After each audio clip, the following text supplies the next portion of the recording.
다음으로 말할 사람은 저 구석에 있는 그 술 취한 한국 노인이다. 손웰 판사는 경멸 가득한 시선으로 찢어진 옷을 입고 비틀거리며 법정에 들어선 노인을 가리켰다. 이 이민자가 멍청한 짓 안 하고 질문 5개에 답할 수 있다면 사건에 대해 무슨 말을 하는지 들어줄지도 모르지. 조롱 섞인 웃음이 법정 곳곳에서 터져나왔다. 노인 김민수는 고개를 숙인 채 천천히 앞으로 걸어 나왔다. 피고석에 앉아있던 로버트 존슨, 억울하게 기소된 한 가족의 아버지는 마지막 희망이 무너지는 걸 느꼈다. 길거리 노인이 어떻게 자신을 15년형에서 구해낼 수 있단 말인가? 손웰 판사는 금태 안경을 고쳤으며 곧 벌어질 공개 망신극을 음미했다. 첫 번째 질문이다. 잔인한 미소와 함께 그는 말했다. 내 머릿속에 술 말고 뭐라도 들어있는지 보자고. 그 다음 5분간 벌어진 일은 법정을 숨죽이게 만들었을 뿐 아니라 편견으로 갈라진 사회의 썩은 상처들을 그대로 드러냈다. 필라델피아 중앙법원의 차가운 겨울빛이 창문을 통해 침투하며 법정의 대리석 바닥을 비추었다. 그 빛은 마치 차별적인 정의처럼 차갑고 무감각했다. 법정은 속삭임으로 가득 찼고 모든 시선은 수갑을 찬 채 들어오는 한 남자에게 고정되었다. 로버트 존슨, 33세, 두 아이의 아버지. 15시간 동안 자전거로 배달을 하며 하루에 겨우 최저임금을 벌던 그가 이제는 중요한 금융이사의 실종 사건의 용의자로 법정에 서 있었다. 수감복의 회색빛이 그의 마른 몸을 더욱 작아 보이게 했다. 일주일 동안 제대로 된 식사를 하지 못한 채 구치소에 갇혀 있었던 로버트는 이미 7kg이나 체중이 줄어 있었다. 그의 눈에는 공포와 분노, 그리고 깊은 슬픔이 교차하고 있었다. 사라, 아이들은 어떻게 지내고 있을까? 뒤쪽 방청석에서 그의 아내 사라가 붉게 부은 눈으로 그를 바라보고 있었다. 작은 소녀 제스민과 5살 된 아들 제이크의 사진이 들어있는 목걸이를 손으로 꽉 쥐고 있었다. 로버트가 체포된 후 그녀는 이웃의 도움으로 겨우 아이들을 먹여 살리고 있었다. 어제는 집세를 내지 못해 퇴거 통지를 받았다. 재판석에서 제임스 손웰 판사는 금태 안경을 조정하고 망치를 3번 두드렸다. 그의 맞춤 양복은 로버트의 한 달 월급보다 더 비쌌다. 귀족 판사라고 불리는 그는 평범한 사람들, 특히 이민자들과 빈곤층을 조롱하는 것으로 악명 높았다. 피고 로버트 존슨, 일어서시오. 판사가 차갑게 명령했다. 그의 목소리에는 이미 유죄 판결이 담겨 있었다. 로버트 옆에서 국선 변호사 데이비드 마르티네즈는 땀에 젖은 손으로 서류를 뒤적였다. 너무 많은 사건을 맡아 과로에 시달리는 마르티네즈는 로버트의 파일을 전날 밤에야 받았다. 그의 눈에는 패배감이 역력했다. 이 남자는 무죄입니다. 마르티네즈는 속으로 생각했다. 하지만 가난한 흑인 배달부에게 정의는 없어. 증거는 전부 상황적이었다. 로버트가 범행 직전 건물에 들어가는 CCTV 영상, 과거 월레스 이사와의 지불 분쟁 기록, 그게 전부였다. 하지만 이 도시에서 가난한 사람에게는 그것만으로도 충분히 유죄였다. 로버트는 자신의 인생이 몇 분 안에 끝나버릴 것이라는 공포에 떨었다. 15년형을 선고받으면 아이들이 성인이 될 때까지 감옥에 있게 될 것이다. 그들은 아버지 없이 자라날 것이다. 검찰 측은 시작할 수 있습니다. 판사가 선언했다. 그 순간 법정 뒤쪽에서 작은 소동이 일어났다. 눈에 녹은 눈으로 젖은 머리카락과 낡은 옷을 입은 한 노인이 비틀거리며 들어왔다. 로버트의 심장이 빠르게 뛰기 시작했다. 이것이 마지막 희망일까? 아니면 또 다른 악몽의 시작일까? 그 순간 법정 뒤에서 나는 소동의 모든 사람들의 시선이 돌아갔다. 허름한 옷을 입고 눈 녹은 물에 젖은 머리카락을 한 노인이 비틀거리며 들어왔다. 김민수, 근처에 사는 노숙자였다.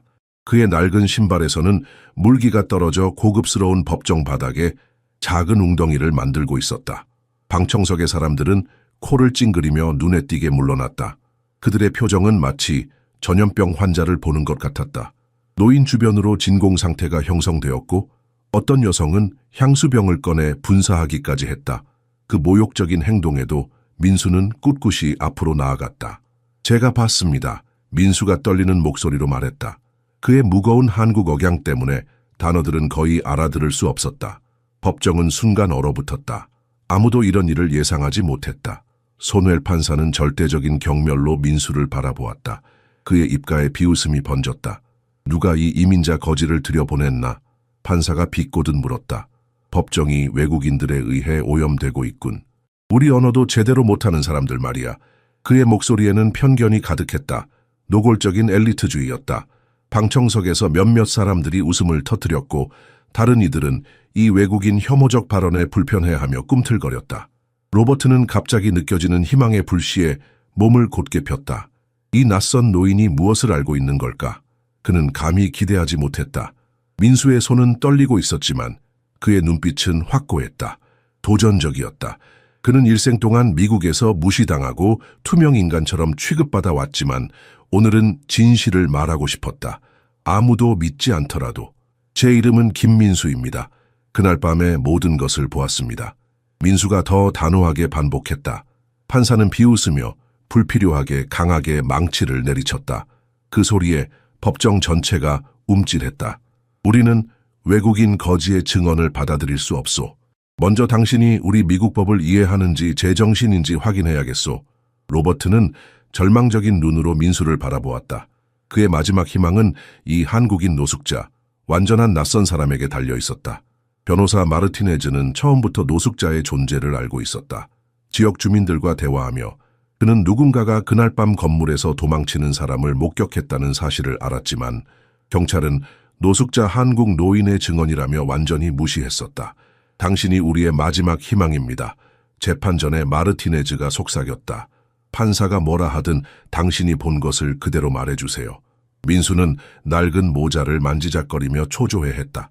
그의 기억은 선명했지만 문제는 아무도 그를 믿지 않는다는 것이었다. 주민들은 그를 엉터리 영언화하는 미친 노인이라고 불렀고 그 더러운 옷 뒤에 한때 존경받던 사람, 미국 역사를 가르치던 교수가 있다는 사실을 아무도 몰랐다. 판사는 목을 가다듬으며 법정의 주목을 끌었다. 그의 입계는 비웃음이 감돌았다. 법정 안의 공기는 팽팽했고 모든 사람들이 숨을 죽인 채 지켜보고 있었다.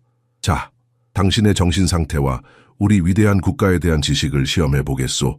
판사는 비웃음을 지으며 말했다. 간단한 질문을 몇 가지 하겠소. 명확한 영어로 올바르게 대답하지 못하면 당신의 증언은 기각될 것이요. 방청석에서는 작은 웃음소리가 들렸다. 부유한 백인들로 가득 찬 이 법정에서 누구도 이 초라한 노숙자가 제대로 대답할 수 있으리라 믿지 않았다. 그들의 눈빛에는 조롱과 경멸이 가득했다. 민수의 이마에 땀이 맺혔다. 그는 낡은 코트 소매로 이마에 땀을 닦으며 고개를 끄덕였다. 60년 인생 동안 그는 한 번도 이렇게 긴장한 적이 없었다. 심지어 서울대학교 교수 임용 면접 때보다도 더 긴장됐다. 그는 미국에서 살면서 항상 무시당해왔다.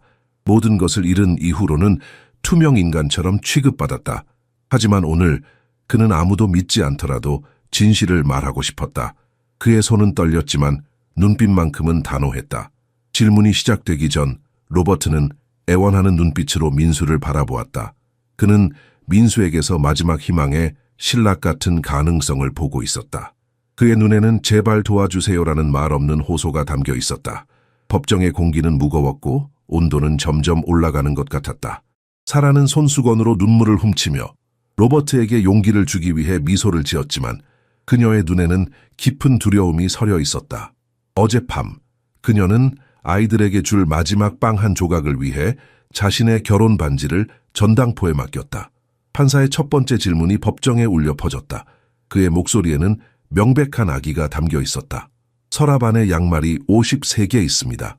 검은색 22개, 파란색 15개, 흰색 16개. 보지 않고 같은 색 한 쌍을 확보하려면 몇 개의 양말을 꺼내야 할까요?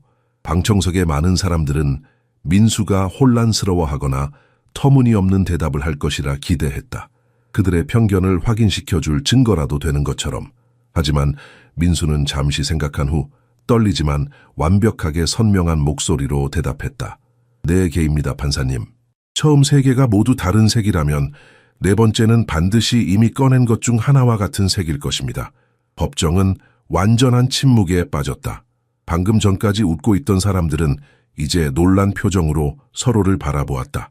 아무도 이 한국인 노숙자의 명확하고 정확한 대답을 예상하지 못했다. 판사의 표정이 순간 일그러졌다.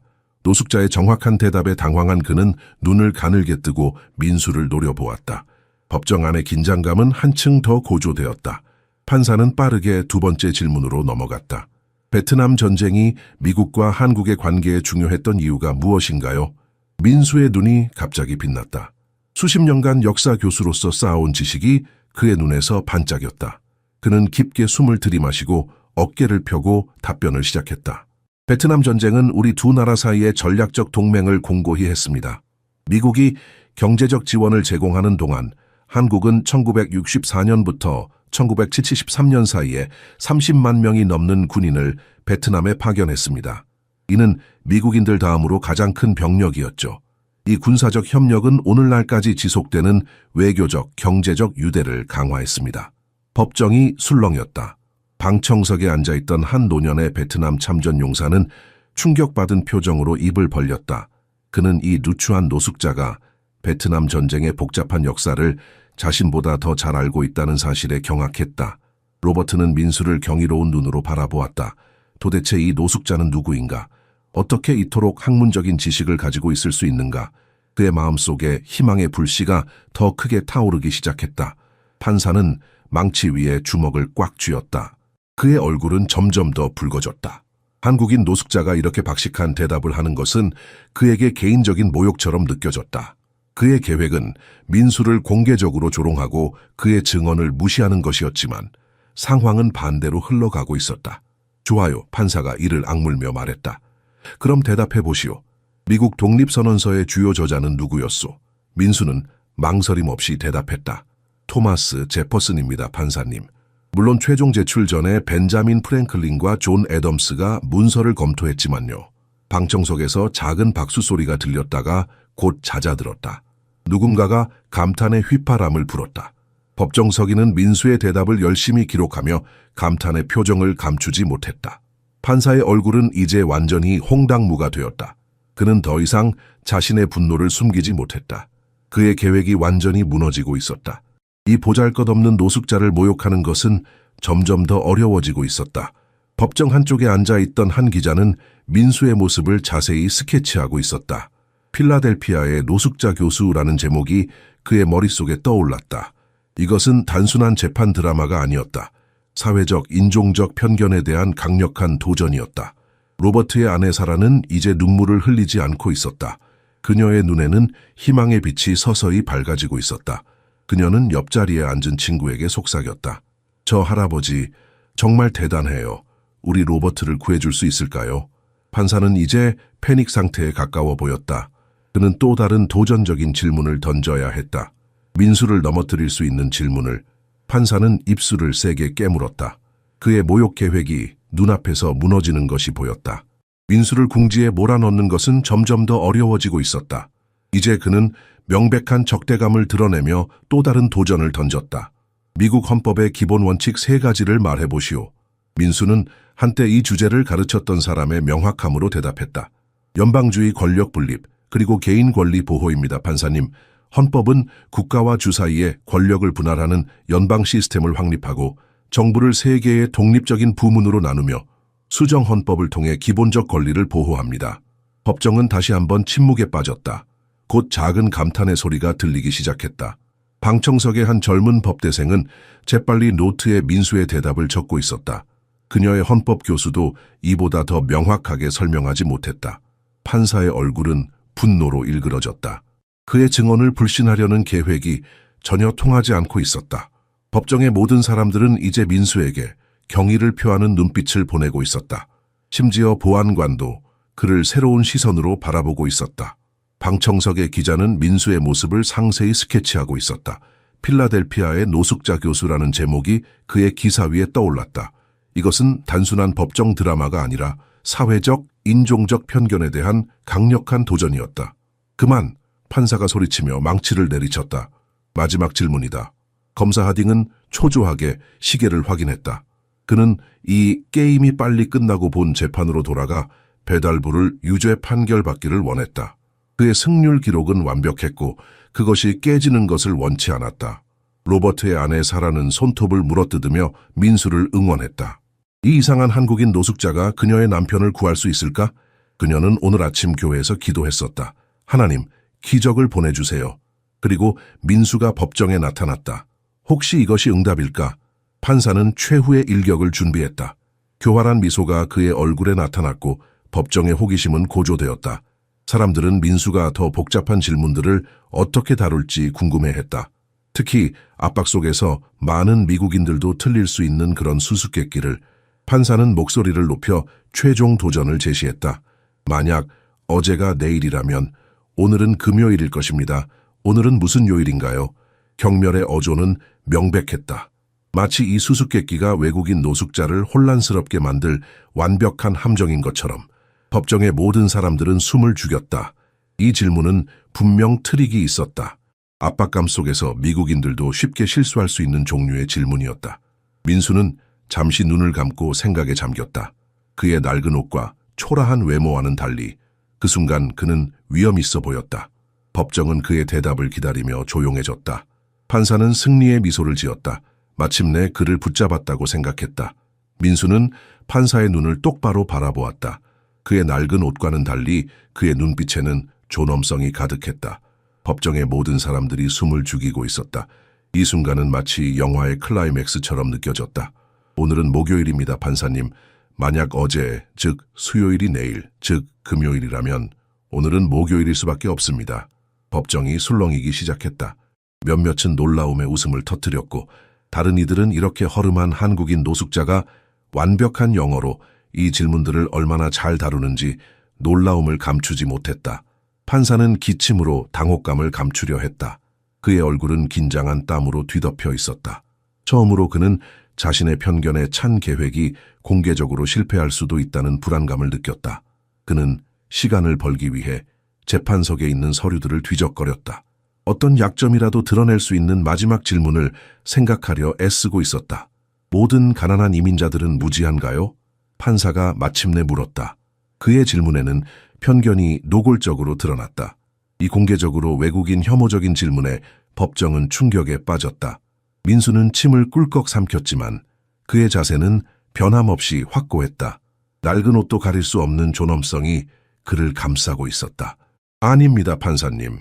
무지함은 국적이나 빈 주머니에 있는 것이 아니라 다친 마음에 있습니다. 그는 단호한 목소리로 대답했다. 저는 다른 인간을 존중할 줄 모르는 부유한 미국인들도 알고 있고 공원 벤치에서 헌법 철학을 토론하는 가난한 이민자들도 알고 있습니다. 지식은 은행 계좌나 여권에 달려있지 않습니다. 그의 대답은 눈에 띄는 충격을 주었다. 몇몇 사람들은 눈에 띄게 감동받은 표정이었고 다른 이들은 이 예상치 못한 깊이 있는 답변에 말문이 막혔다. 한 노년의 여성은 조용히 눈물을 닦았다. 그녀는 민수를 어디선가 알아보았다. 아마도 몇 년 전 학술 간견에서였을 것이다. 저 남자는 기적입니다. 그녀는 옆 사람에게 속삭였다. 그는 몇 년 전 서울대학교의 교환 교수였어요. 제가 그의 강의를 들었죠. 어떻게 이렇게 되었는지. 판사는 이제 완전히 궁지에 몰렸다. 그의 얼굴은 분노와 당혹감으로 일그러졌다. 그는 더 이상의 질문을 할 수 없었다. 한마디 더 하면 자신의 편견과 무능력함이 더욱 드러날 뿐이었다. 충분합니다, 판사가 소리쳤다. 당신은 말장난으로 법정을 모욕하고 있소. 변호사 마르티네즈가 재빨리 일어섰다. 처음으로 그의 눈에는 희망의 빛이 있었다. 판사님, 증인은 모든 질문에 논리적으로 대답했습니다. 법정 규칙에 따르면 이제 그의 증언을 들어야 합니다. 법정은 긴장감으로 가득 찼다. 로버트는 숨을 쉬지 않고 있었다. 이것이 그의 운명을 결정짓는 순간이었다. 살아는 손을 꽉 쥐고 기도하고 있었다. 검사도 얼굴이 붉어진 차에 일어섰다. 변호인 측이 맞습니다. 절차상 우리는 증인의 증언을 들어야 합니다. 판사는 이를 갈며 강제로 말했다. 조소 증언을 들어보겠소. 민수의 눈에는 희미한 승리의 빛이 반짝였다.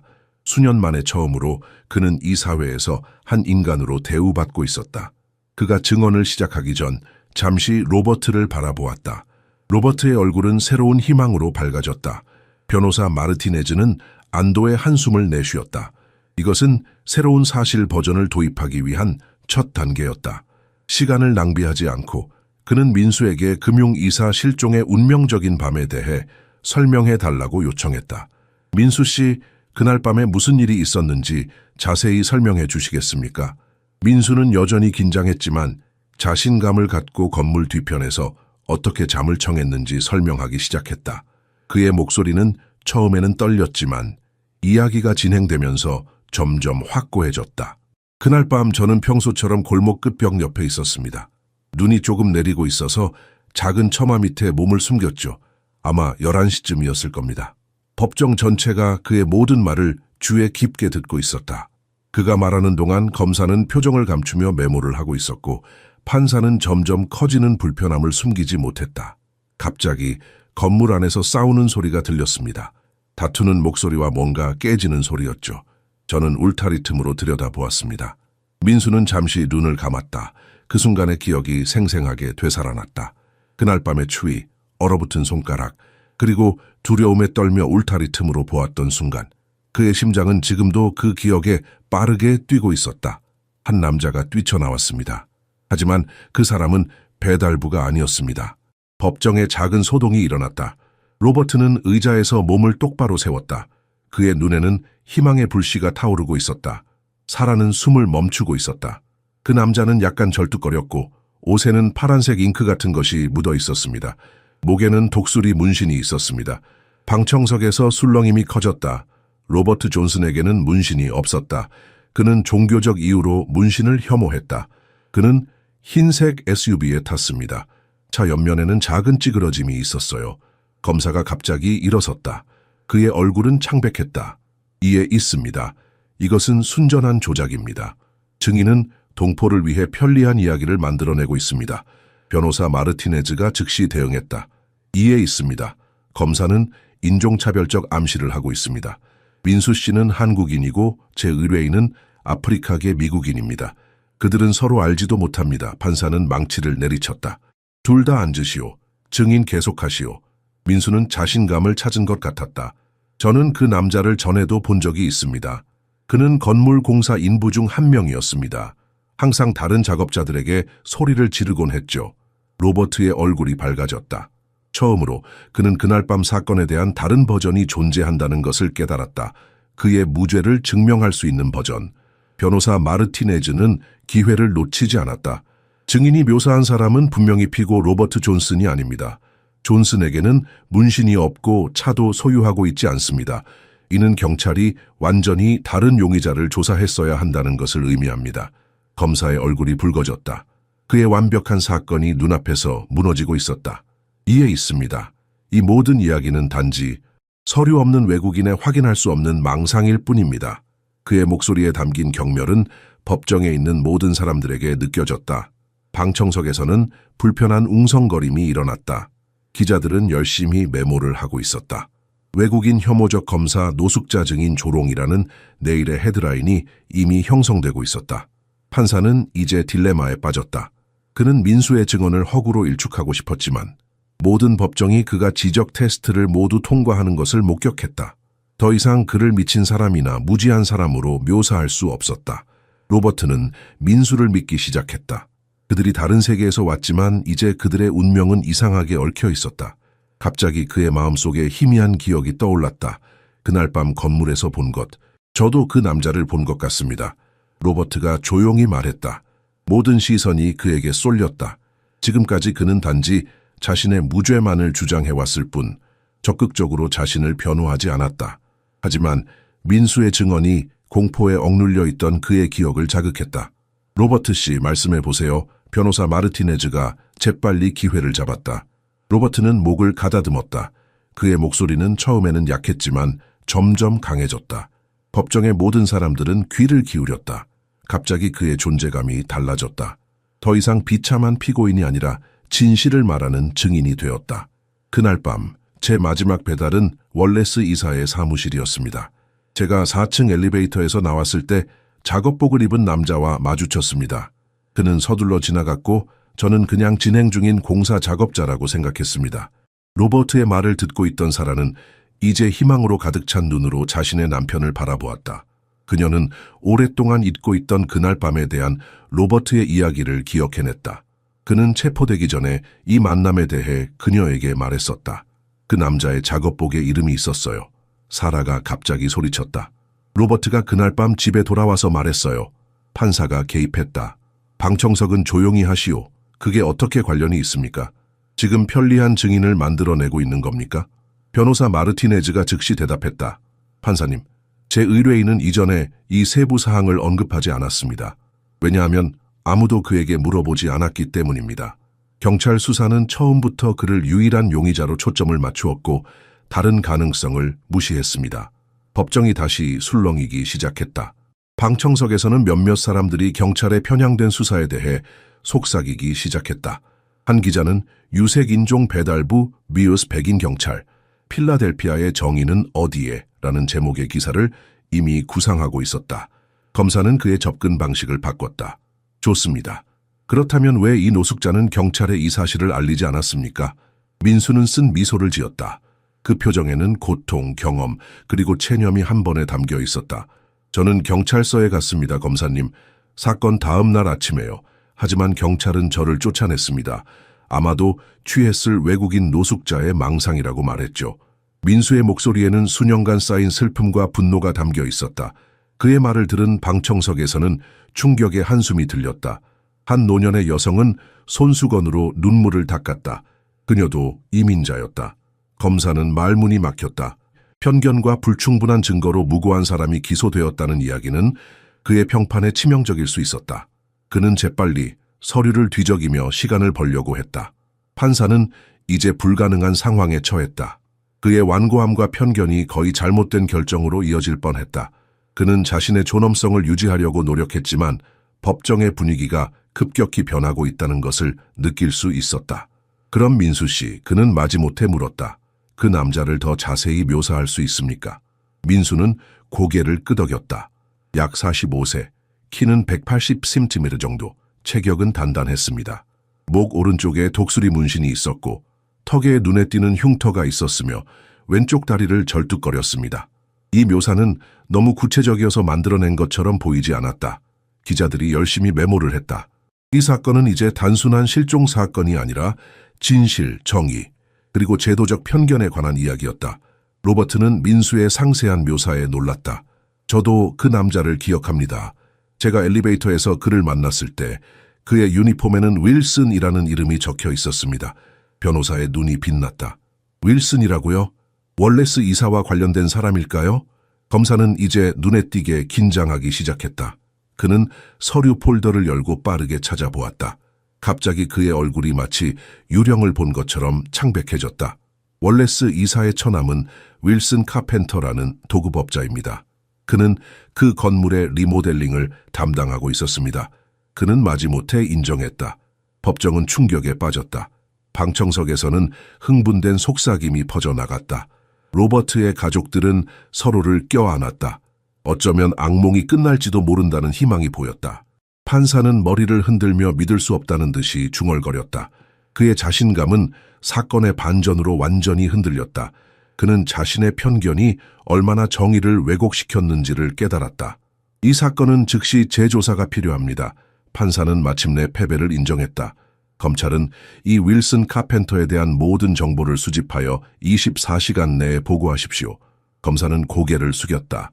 그의 순식간에 올라간 경력이 이제 판단 오류로 위협받고 있었다. 사무실로 돌아가면 그를 기다리고 있을 상사의 분노를 상상하니 등골이 오싹했다. 로버트의 눈에는 안도의 눈물이 가득 찼다. 아무도 그의 무죄를 믿지 않았다. 아무도. 사회가 투명인간처럼 취급하는 한국인 노숙자를 제외하고는. 사라는 잠시 동안 로버트에게서 시선을 돌려 민수를 바라보았다. 그녀의 눈에는 깊은 감사의 눈물이 고여 있었다. 어떻게 이런 낯선 사람이 자신의 모든 것을 걸고 그녀의 남편을 위해 나서게 되었는지 그녀는 이해할 수 없었지만 깊이 감사했다. 증언이 끝나자 법정은 완전히 술렁였다. 배심원들은 의심스러운 시선을 주고받았고 판사는 자신에게 남아있는 얼마 안 되는 도덕적 권위로 상황을 통제하려 애썼다. 그는 목소리를 높여 물었다. 왜 이 모든 것을 진작 말하지 않았소? 민수는 깊은 한숨을 내쉬며 대답했다. 저는 말했습니다. 하지만 아무도 들으려 하지 않았죠. 누가 이민자 노숙자의 말을 믿겠습니까? 법정은 깊은 성찰의 침묵에 빠졌다. 민수의 말은 평생의 고통과 소외감을 담고 있었다. 모든 사람들이 그 무게를 느꼈다. 로버트의 어린 딸 제스민이 작은 손으로 얼굴을 덮으며 흐느끼기 시작했다. 아빠가 집에 돌아올 수 있어요? 그녀는 어머니에게 속삭였다. 사라는 딸을 꼭 안으며 눈물을 참으려 했다. 지난 몇 주 동안 그녀는 아이들에게 아빠는 곧 돌아올 거야 라고 거짓말을 해왔다. 이제 그 거짓말이 진실이 될 수도 있었다. 변호사 마르티네즈는 기회를 놓치지 않았다. 그렇습니다, 판사님. 경찰은 편견 때문에 민수 씨의 증언을 완전히 무시했습니다. 이는 그들이 진짜 범인을 놓쳤을 수 있다는 것을 의미합니다. 방청석에서는 점점 더 많은 사람들이 로버트의 무죄 가능성에 대해 속삭이기 시작했다. 마지막 줄에 앉아있던 5명의 배달 동료들은 처음으로 희망을 보기 시작했다. 그들 모두 로버트가 이런 일을 할 수 없다는 것을 알고 있었지만 시스템에 맞서 싸울 힘이 없었다. 차분하게 판사는 망치를 내렸다.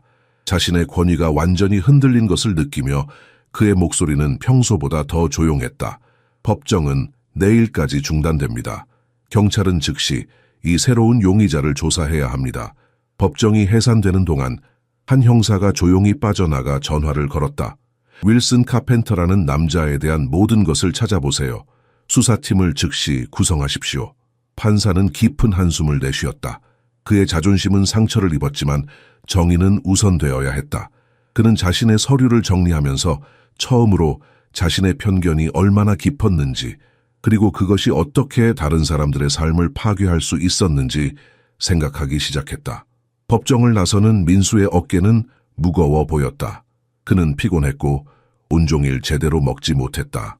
그의 낡은 신발은 이제 완전히 젖어 있었고 밤이 되면 다시 차가운 다리 밑으로 돌아가야 했다. 민수 씨, 잠시만요. 로버트의 아내 사라가 그를 불러 세웠다. 그녀는 손에 작은 봉투를 들고 있었다. 이것은 별로 많지 않지만 정말 감사합니다. 당신이 없었다면 제 남편은... 그녀는 말을 잇지 못했다.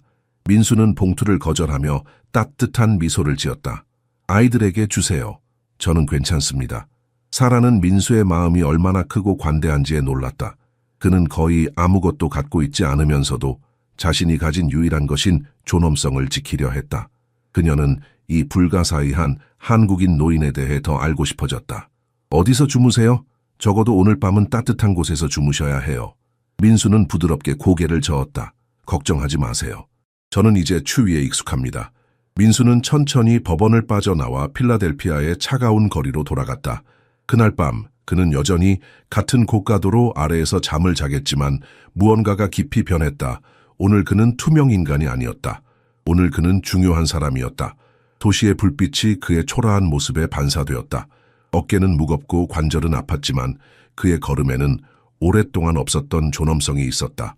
한때 서울의 명문 대학에서 역사를 가르쳤던 그는 오늘 자신의 지식이 무고한 사람을 구하는 데 도움이 되었다는 사실에 작은 위안을 얻었다.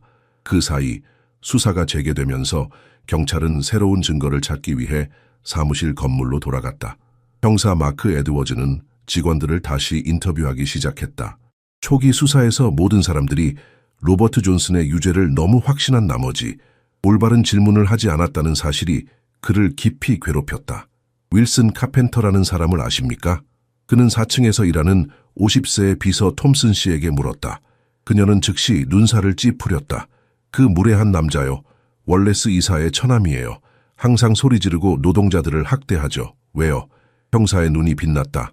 그와 월레스 이사 사이에 갈등이 있었습니까? 톰슨은 잠시 망설이다가 목소리를 낮추었다. 사실 실종 며칠 전에 저는 두 사람이 회의실에서 심각하게 다투는 소리를 들었어요. 월레스 이사는 리모델링에 더 많은 돈을 요구하지 말라고 소리쳤어요. 더 이상 덮어줄 수 없는 음모에 대해 뭔가를 언급했어요. 형사는 빠르게 메모했다. 이것은 확실히 범죄의 강력한 동기가 될 수 있었다. 그는 머릿속으로 새로운 시나리오를 그려보았다. 처남의 불법 활동을 알게 된 월레스 이사, 그리고 그를 막으려는 처남, 경제적 동기, 가족관계, 은폐, 모든 것이 갑자기 들어맞았다. 한편 다른 형사들은 보안 카메라의 영상을 이번에는 더 주의 깊고 덜 편견에 찬 눈으로 다시 검토하고 있었다. 한 형사가 갑자기 소리쳤다. 잠깐만요, 여기 봐요. 그는 화면을 확대했다. 로버트가 건물을 떠난 후 20분 뒤에 찍힌 영상이었다. 독수리 문신이 있는 목과 옷에 뭔가 얼룩이 묻은 남자가 건물에서 서둘러 나오는 모습이 보였다. 그는 주차장을 향해 절뚝거리며 걸어갔다. 저 남자의 이름과 신원을 당장 확인하세요.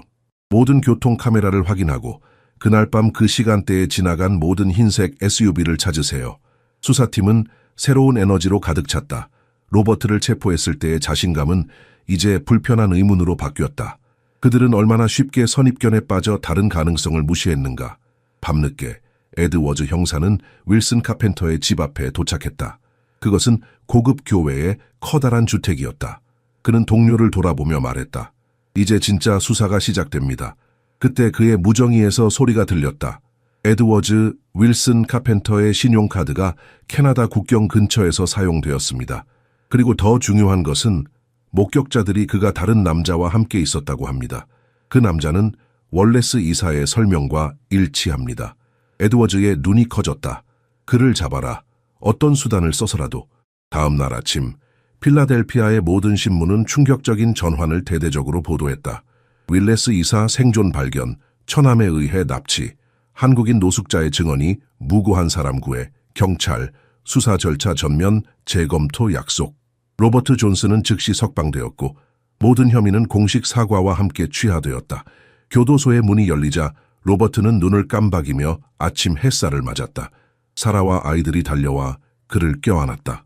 제스민은 아버지의 목에 매달려 울었고 어린 제이크는 아버지의 다리를 꼭 붙잡고 놓지 않았다. 로버트는 눈물을 참으려 했지만 곧 그의 뺨을 타고 눈물이 흘러내렸다.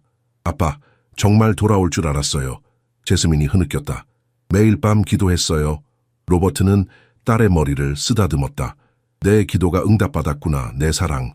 그의 석방 소식은 도시 전체에 퍼졌고 수십 명의 기자들이 교도소 앞에 모여 있었다. 그들의 질문 폭격 속에서 로버트는 한 가지 생각만 떠올랐다. 민수는 어디 있습니까? 그가 물었다. 그분을 찾아야 합니다. 그의 석방 당일 로버트는 필사적으로 민수를 찾아 나섰다. 마켓 스트리트의 고가도로 아래 민수가 평소에 잠을 자던 같은 장소에서 그를 발견했다. 노인은 낡은 담요 위에 앉아 무릎 위에 펼쳐진 오래된 책을 읽고 있었다. 그것은 달코 다른 한국어 시집이었다. 당신이 제 목숨을 구했습니다. 로버트는 넘치는 감사함으로 말했다. 무엇이든 원하는 것이 있다면 말씀해 주세요. 제가 할 수 있는 모든 것을 하겠습니다. 민수는 어색하게 아래를 내려다보았다. 로버트가 그를 찾아온 것에 진심으로 놀란 듯했다. 저는 그냥 옳은 일을 했을 뿐입니다. 그가 겸손하게 말했다. 그러나 로버트는 고집스러웠다. 정말로 부탁합니다. 제가 어떻게 보답할 수 있을까요? 민수는 잠시 망설였다. 그리고 마침내 그의 가슴 깊은 곳에서 나온 소망을 털어놓았다. 저는 단지 한국으로 돌아가고 싶을 뿐입니다. 여기를 떠나지 말았어야 했어요. 그리고 나서 그는 로버트에게 자신의 몇 안 되는 소지품 중에 숨겨가지고 다니던 것을 보여주었다. 작은 납골함이었다. 로버트는 목이 메었다. 제 아내는 3년 전 여기서 교통사고로 죽었습니다. 민수가 설명했다. 그의 목소리는 떨렸고 오래된 슬픔이 되살아났다. 제게 교수직을 제안했기 때문에 우리는 여기로 왔지만 그녀는 한국을 떠나고 싶어 하지 않았습니다. 언젠가 그녀를 다시 고향으로 데려가겠다고 약속했습니다. 로버트는 깊이 감동받았다. 그는 민수의 손을 꽉 잡았다. 그럼 함께 그 약속을 지키도록 합시다. 그날 저녁 사라는 식탁 위에 특별한 식사를 준비했다. 그녀는 인터넷에서 한국 요리법을 찾아 비빔밥과 불고기를 만들려고 노력했다. 완벽하지는 않았지만 그 정성이 민수의 마음을 따뜻하게 했다. 식사 중에 로버트는 자신의 계획을 발표했다. 민수 씨, 당신을 한국으로 보내드리는 것뿐만 아니라 저도 함께 갈 겁니다. 당신이 아내의 유고를 고향에 안전하게 모실 수 있도록 도와드리겠습니다. 민수의 눈이 놀라움과 감사함으로 커졌다. 그렇게까지 할 필요는 없습니다. 로버트는 고개를 저었다. 필요합니다. 당신이 나를 구했듯이 이제 제가 당신을 도울 차례입니다. 우리는 함께 서울로 갑니다. 이틀 후 로버트와 민수는 필라델피아 국제공항에 도착했다. 로버트는 민수를 위해 새 옷을 샀고 오랜만에 이발을 해준 민수는 완전히 다른 사람처럼 보였다.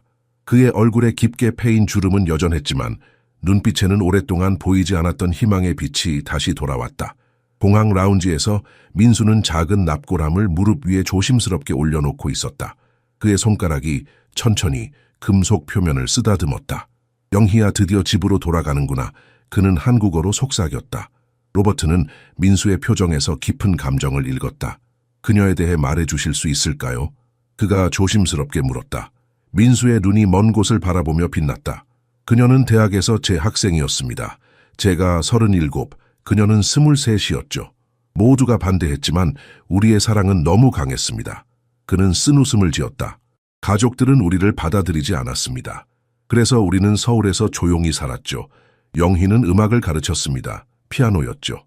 민수가 주머니에서 낡은 사진 한 장을 꺼냈다. 우아한 한국 여성이 피아노 앞에 앉아 환하게 웃고 있었다. 그녀는 아름다웠다. 미국으로 오는 것은 제 아이디어였습니다. 유명한 대학에서 교환교수 제의가 왔을 때 새로운 시작의 기회라고 생각했습니다. 하지만 영희는 한국을 떠나고 싶어 하지 않았습니다. 가족, 음악, 학생들, 그녀가 사랑하는 모든 것이 거기 있었으니까요. 민수의 목소리가 떨렸다. 그녀는 저를 위해 왔습니다. 그리고 그것이 제 인생 최대의 후회입니다. 비행기가 이륙하자 민수는 창밖을 바라보며 조용히 눈물을 흘렸다. 로버트는 그의 어깨에 위로의 손을 얹었다. 비록 그들은 다른 세계에서 왔지만 두 남자는 깊은 이해로 연결되어 있었다. 둘 다 삶의 불공정함을 경험했고 이제 함께 치유의 여정을 시작하고 있었다. 14시간의 비행 동안 민수는 로버트에게 그의 인생 이야기를 들려주었다. 서울대학교에서의 화려한 학문적 경력, 그의 연구, 그가 가르쳤던 수천 명의 학생들, 그리고 어떻게 미국에서의 모든 것이 아내의 죽음과 함께 무너졌는지. 경제적 여유가 없었습니다. 민수가 설명했다. 의료비가 모든 것을 삼켜버렸고 보험은 많은 부분을 커버하지 않았습니다. 대학은 제 비자를 연장하지 않았고 저는 일자리를 잃었습니다. 그리고 나서 그는 말을 멈추고 창밖을 바라보았다. 로버트는 더 이상의 설명이 필요 없다는 것을 알았다. 민수의 이야기는 너무나 많은 이민자들의 이야기와 비슷했다. 한 번의 비극이 모든 것을 바꿀 수 있었다. 인천국제공항에 도착했을 때 민수는 15년 만에 처음으로 고국의 공기를 마셨다. 그는 깊게 숨을 들이마셨다. 생각보다 많이 변했군요. 그가 중얼거렸다. 공항은 거대하고 현대적이었으며 서울의 스카이라인은 그가 기억하는 것보다 훨씬 더 높이 솟아 있었다. 그들은 택시를 타고 서울 시내로 향했다. 창밖으로 흐르는 도시의 모습을 보며 민수는 조용히 중얼거렸다. 이제 그녀를 어디로 데려가야 할까요? 가족들은 모두 흩어졌고 로버트는 그의 손을 꼭 잡았다. 걱정하지 마세요. 우리는 함께 방법을 찾을 겁니다. 이튿날 아침 민수와 로버트는 서해안으로 향하는 기차에 올랐다. 민수는 인천의 작은 어촌 마을, 영희가 자라난 곳으로 가고 싶어 했다. 기차는 도시의 번잡함을 벗어나 한국의 시골 풍경을 지나갔다. 푸른 논과 산의 모습은 민수의 기억 속에 오랫동안 잠들어 있던 고향의 풍경을 다시 일깨웠다. 영희는 항상 바다를 사랑했습니다. 민수가 창밖을 바라보며 말했다. 우리가 처음 만났을 때 그녀는 피아노로 드뷔시의 바다를 연주하고 있었죠. 그 순간 제가 그녀에게 빠져들었다고 생각합니다. 기차가 천천히 인천에 도착했을 때 민수의 심장은 빠르게 뛰기 시작했다. 15년이라는 세월. 그가 마지막으로 이곳에 온 이후로 한 세대가 지난 셈이었다. 그는 여전히 이곳을 기억할 수 있을까? 사람들은 그를 기억할까? 택시가 그들을 작은 어촌 마을로 데려다 주었다. 바닷가 도로를 따라 늘어선 오래된 집들, 작은 횟집들, 그리고 항구에 정박된 어선들. 모든 것이 변했지만 동시에 그대로였다. 그들은 한적한 모래사장에 도착했다. 해변은 거의 비어 있었고 서해의 잔잔한 파도가 모래를 적시고 있었다. 민수는 납골함을 꼭 안고 천천히 바다로 걸어갔다. 그의 발이 모래에 깊게 빠져들었고 바닷바람이 그의 희끗한 머리카락을 흩날렸다. 여기서 할까요? 로버트가 조용히 물었다. 민수는 고개를 끄덕였다. 그는 바다를 향해 무릎을 꿇었다. 파도가 그의 발을 적셨지만 그는 신경 쓰지 않았다. 오랫동안 기다려온 순간이었다. 영희야. 그가 속삭였다. 마침내 너를 집으로 데려왔어. 네가 항상 원하던 대로. 그의 목소리가 떨렸다. 미안해. 내가 너무 고집을 부렸어. 우리가 여기 그냥 머물렀더라면. 그는 더 이상 말을 잇지 못했다. 15년간의 슬픔, 후회, 그리고 사랑이 그를 압도했다. 눈물이 그의 얼굴을 타고 흘러내렸다. 로버트는 몇 걸음 뒤에서 조용히 지켜보았다. 그는 민수에게 이 사적인 순간을 주고 싶었다. 바다의 소리와 갈매기의 울음소리만이 민수의 조용한 흐느낌을 배경으로 들렸다. 민수는 천천히 납골함을 열었다. 바람이 불자 그는 조심스럽게 재를 바다를 향해 뿌리기 시작했다. 이제 자유롭게 날아갈 염. 그가 속삭였다. 네가 항상 사랑했던 이 바다와 하나가 되어. 제가 모두 바다로 돌아간 후 민수는 한동안 그곳에 앉아 있었다. 바다를 바라보며 그는 이상하게도 평화로움을 느꼈다. 15년의 무거운 짐이 그의 어깨에서 조금은 덜어진 것 같았다. 갑자기 그는 어깨에 손이 닿는 것을 느꼈다. 놀라서 돌아보니 그곳에는 로버트가 아닌 다른 사람이 서 있었다. 나이든 한국인 남성이었다. 그는 70대 중반으로 보였고 깊은 주름이 패인 얼굴과 따뜻한 눈을 가지고 있었다. 민수는 눈을 깜빡였다. 그는 자신의 눈을 믿을 수 없었다. 지성. 그들은 서로를 오랫동안 바라보았다. 반세기의 세월이 그들 사이에 흘렀지만 그 순간 모든 시간이 사라진 것 같았다. 민수야, 노인이 말했다. 정말 너구나. 민수는 일어서서 믿을 수 없다는 듯이 그를 바라보았다. 그의 어린 시절 친구 박지성. 그들은 함께 자랐고 같은 학교에 다녔으며 젊은 시절의 모든 꿈과 희망을 공유했었다. 그리고 지금 반세기가 지난 후 그들은 다시 만났다. 두 노인은 수십 년의 세월을 뛰어넘어 서로를 오랫동안 껴안았다. 민수의 몸이 감정으로 떨렸다. 오랫동안 기다려온 순간 그가 감히 꿈꾸지도 못했던 만남이었다. 어떻게 나를... 민수는 말을 잇지 못했다. 너무 많은 질문이 그의 마음을 가득 채웠다. 지성은 미소를 지었다. 그의 눈에는 눈물이 고여 있었다. 난 항상 이 해변을 산책해. 매일 아침이지. 영희의 고향이잖아. 여기서 그녀를 기억하곤 했어. 민수는 놀라움에 입을 벌렸다. 너도 그녀를 알았어? 지성은 조용히 고개를 끄덕였다. 물론이지. 네가 떠난 후 그녀의 부모님이 나에게 연락해왔어. 그들은 미국에서 무슨 일이 있었는지 알려주었지. 내가 그들을 도울 수 있는지 물었어.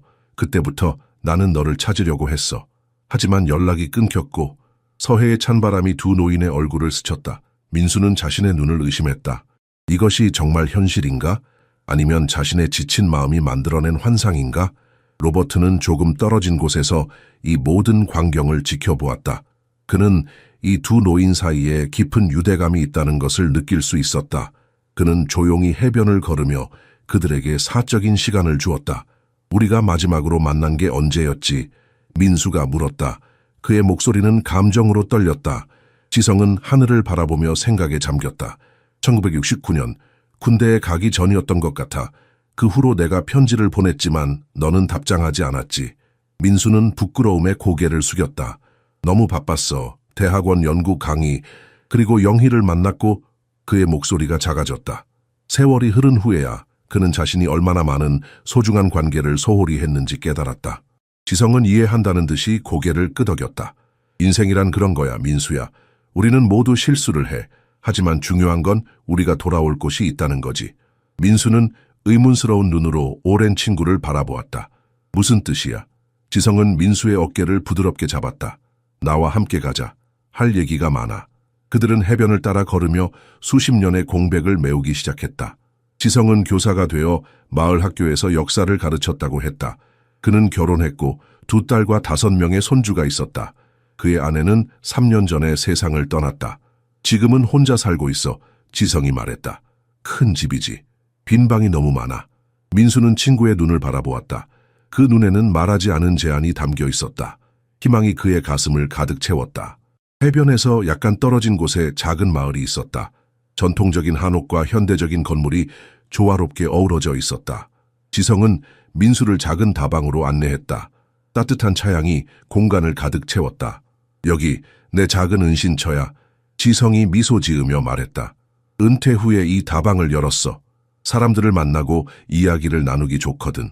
민수는 차분히 공간을 둘러보았다. 책장에는 오래된 책들이 가득했고 벽에는 한국 전통 그림들이 걸려 있었다. 그것은 마치 시간이 멈춘 것 같은 공간이었다. 그리고 내가 더 말하기 전에 지성이 작은 봉투를 꺼내며 말했다. 이것을 내게 주고 싶어. 민수는 떨리는 손으로 봉투를 열었다. 안에는 낡은 흑백 사진 한 장이 들어있었다. 1960년대 초 서울대학교 캠퍼스에서 찍은 사진이었다. 젊은 민수와 지성이 학사모를 쓰고 웃고 있었다. 그들의 팔은 서로의 어깨에 둘러져 있었고 눈에는 미래에 대한 희망이 가득했다. 이걸 어떻게 갖고 있었어? 민수의 목소리가 떨렸다. 지성은 따뜻한 미소를 지었다. 난 항상 네가 돌아올 거라고 믿었어. 그래서 보관했지. 차를 마시며 지성은 민수에게 제안을 했다. 우리 마을 학교에서 역사 선생님을 찾고 있어. 관심 있어. 민수는 놀라움에 차 잔을 내려놓았다.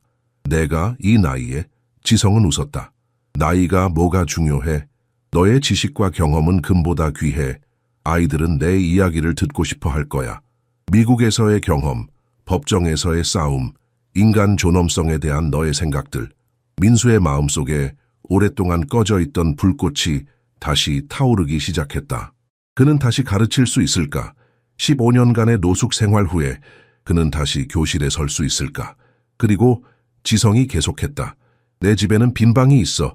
너는 더 이상 혼자가 아니야, 민수야. 민수의 눈에 눈물이 고였다. 그는 오래된 친구를 바라보았다. 수십 년의 세월이 흘렀지만 그들의 유대는 여전히 강했다. 희망이라는 단어가 다시 그의 마음속에 자리 잡았다. 로버트가 다방에 들어왔다. 그는 민수와 지성이 깊은 대화를 나누는 것을 보고 잠시 망설였다. 로버트, 이리 와요. 민수가 그를 부르며 웃었다. 내 가장 오래된 친구를 만나세요.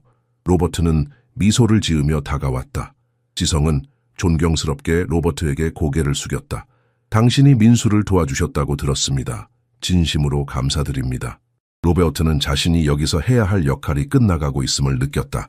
그는 민수를 위해 항공권을 샀고 그를 한국으로 데려왔다. 이제 민수는 자신의 과거와 다시 연결되었고 미래를 향한 새로운 길이 열리고 있었다. 내일 미국으로 돌아가야 해요. 로버트가 말했다. 가족이 기다리고 있어요. 민수는 로버트의 손을 꼭 잡았다. 당신은 내 영웅입니다, 로버트. 당신이 없었다면 나는 여전히 필라델피아의 거리에서 잠을 자고 있었을 거예요.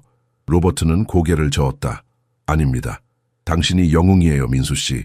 당신은 모든 것을 잃었음에도 불구하고 진실을 위해 일어섰습니다. 당신은 나를 구했고 내 가족을 구했습니다. 다음 날 아침 지성과 민수는 로버트를 공항까지 배웅했다. 작별의 순간 세 남자는 서로를 껴안았다. 그들은 다른 나라 다른 문화에서 왔지만 이제 영원히 연결되어 있었다. 내년 여름에 가족과 함께 한국에 올게요. 로버트가 약속했다. 아이들에게 이 아름다운 나라를 보여주고 싶어요. 비행기가 이륙한 후 민수와 지성은 작은 언덕에 올라 바다를 바라보았다. 서해의 물결이 햇빛에 반짝였다. 이제 어떤 기분이야? 지성이 물었다. 민수는 깊게 숨을 들이마셨다. 그의 가슴은 슬픔과 희망, 상실과 새로운 시작이 뒤섞인 복잡한 감정으로 가득했다. 집에 온 것 같아. 그가 마침내 대답했다. 지성은 친구의 어깨에 팔을 두르며 미소 지었다. 자, 이제 가자. 새 교실을 보여줄게. 내일부터 넌 다시 김 교수님이야. 그들은 함께 해변을 따라 걸었다. 민수의 발걸음은 15년 만에 처음으로 가볍게 느껴졌다. 그는 영희가 바다의 일부가 되어 그를 지켜보고 있다고 느꼈다. 그리고 그녀가 웃고 있을 것이라고 확신했다.